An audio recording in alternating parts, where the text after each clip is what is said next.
Assalamualaikum warahmatullahi wabarakatuh. Halo teman-teman, ketemu lagi dengan saya di channelnya Kang Ares. Bagaimana kabar teman-teman semua? Semoga sehat selalu ya. Baik, kali ini ada Realme C21 dengan kasus LCD-nya retak-retak, dan ini kondisi SIM tray-nya sudah tidak ada ya. Langsung saja kita bongkar. Seperti biasa saya gunakan kuku saja. Ini sudah bisa untuk melepas backdoornya karena tanpa menggunakan lem, jadi lebih mudah ya. Terus terang, untuk akhir-akhir ini saya banyak sekali mendapatkan kasus LCD-nya retak, artinya minta penggantian LCD. Sampai kewalahan tidak sempat memvideokan ya. Adapun faktornya banyak sekali. Ada yang memang jatuh, jadi seringnya karena terjatuh. Ada yang karena dibanting, namanya KDRT ya. Ada yang anaknya ngebanting, ada yang ibunya ngebanting. Ya itulah realitanya. Dan jujur saja, ketika ada servisan masuk ganti LCD, ini udah nikmat-nikmat sedap ya.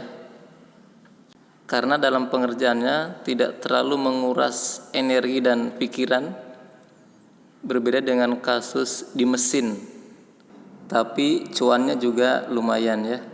Sebagai gambaran, ini khususnya bagi teman-teman yang pemula.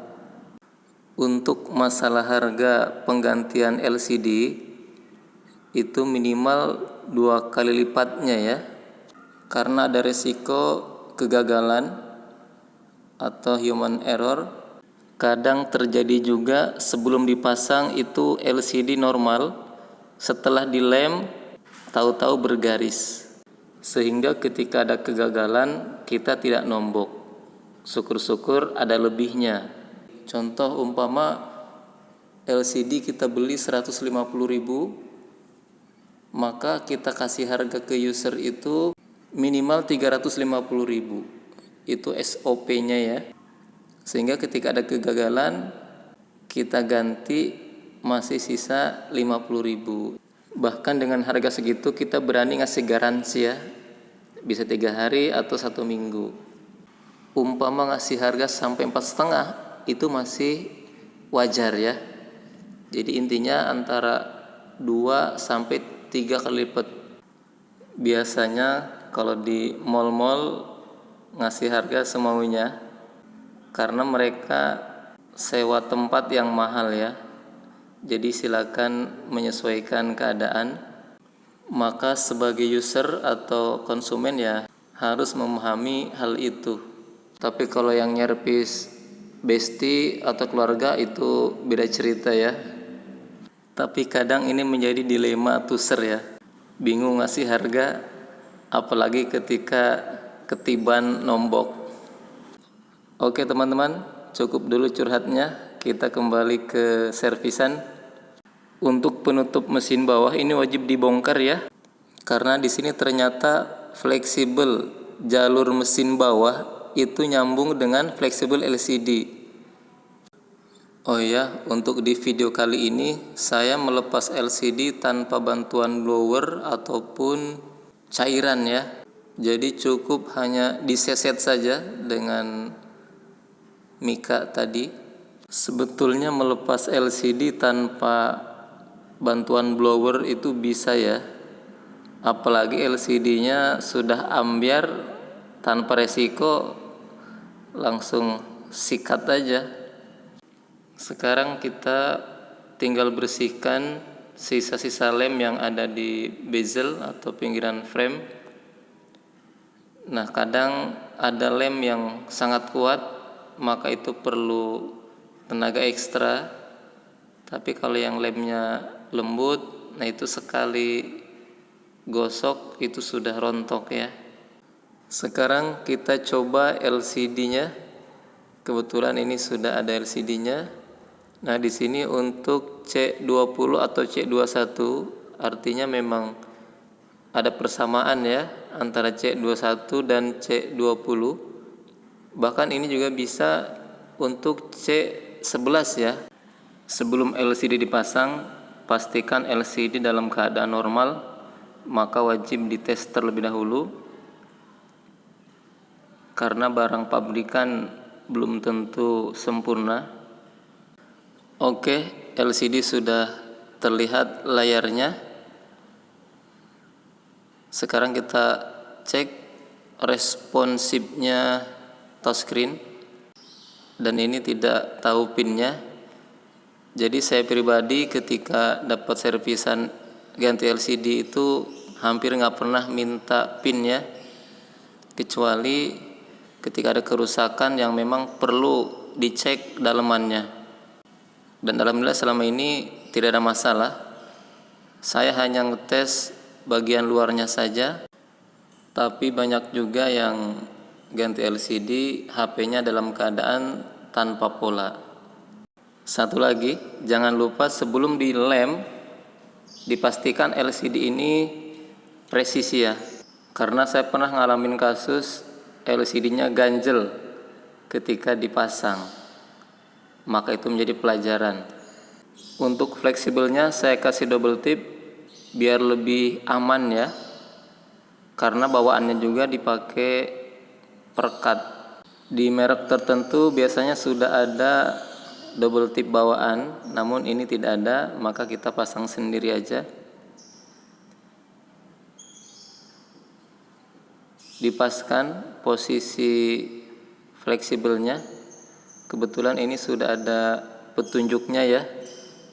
Di sini ada garis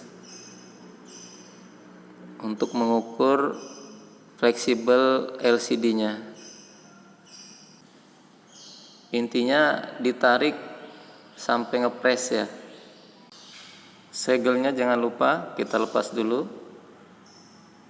biar lebih aman. Kalau sudah, kita langsung pengeleman. Saya masih menggunakan merek Sansin. Nah, di sini perlu diperhatikan ada lubang kamera atau filter di situ, kemudian ada sensor. Nah, kalau sekiranya dilem malah menutupi, maka dilewat saja ya, nggak apa-apa. Karena di situ tipis banget jaraknya. Tapi kalau bisa silahkan dilem setipis mungkin ya, biar tidak menutupi filter atau sensor.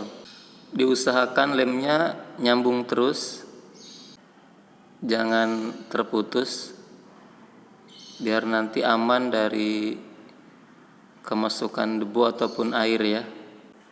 Kalau sudah kita tempelkan LCD-nya, dilihat kanan kirinya, atas bawah, pelan-pelan sambil ditekan-tekan. Kalau ada lem yang keluar, langsung diusap juga nggak apa-apa, biar langsung rapi, atau dibiarkan nunggu kering juga silahkan. Namun biasanya kalau nunggu agak keringan itu saya bersihkan dengan cutter, dan itu hasilnya juga akan rapi tanpa harus menggunakan minyak kayu putih untuk merapikan. Seperti biasa menggunakan karet untuk pengeringan. Untuk jumlah karetnya silakan menyesuaikan dengan kebutuhan. Saya biarkan kurang lebih 1 jam. Lebih lama lebih bagus, karena lemnya nanti akan maksimal keringnya. Bahkan ketika saya menjumpai LCD lebih tebal dari bawaan, itu biasanya saya karetin semalaman ya, biar aman. Sekarang kita rakit ulang mesinnya. Jangan lupa kabel antenanya. Kita hubungkan fleksibel atau soket LCD. Baru karet plastik yang tadi kita pasang ulang lapisan baterai ini ya. Dan nanti baterai tidak perlu kita pasang lem lagi, tinggal dirapikan.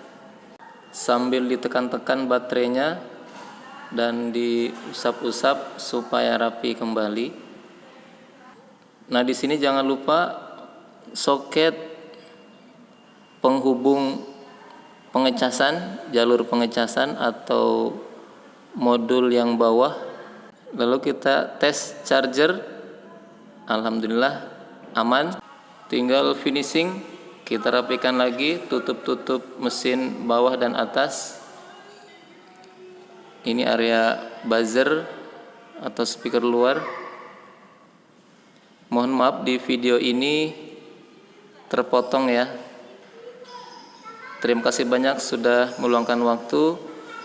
Semoga bisa diambil manfaat. Tetap semangat belajar. Assalamualaikum warahmatullahi wabarakatuh.